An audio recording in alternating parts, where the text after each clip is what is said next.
Isang pagpapatunay sa kakayahang mamuno at hindi distraction sa nagaganap na krisis. Yan ang binigyan diin ni House Committee on Good Government and Public Accountability Chair Joel Chua. Hinggil pa rin yan sa impeachment proceedings laban kay VP Sara Duterte. Si Faith Santiago para sa detalye.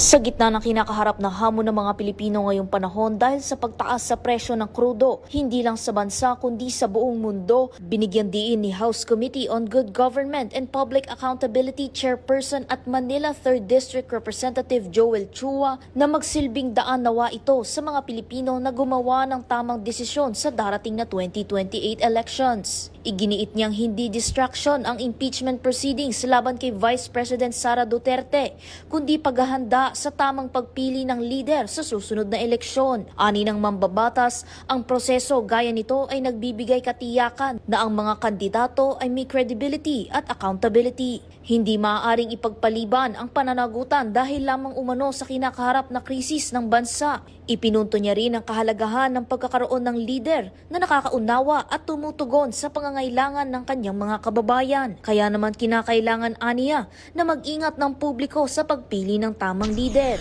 Samantala, ipinaliwanag ni Representative Chua na ang magaganap na proceedings sa April 14 ay para sa mga clarificatory matter lamang at hindi isang trial. At may tamang venue o lugar umano para sa masusing investigasyon, gayon din sa cross-examination. Pagpapatunay ng affidavit, pirma at voluntaryong pagpasa ng testimonya ang mga tanong na isasagawa ayon sa mambabatas at ilang key resource persons din ang inimbitahang dumalo na makakatulong sa authenticity of evidence sa pamamagitan ng kanilang mga testimonya. Patuloy din umano ang Kamara sa pagpapanatili at pagrespeto sa mga karapatan ng Vice Presidente. Para sa totoong balita sa Bagong Pilipinas, Faith Santiago, Congress News.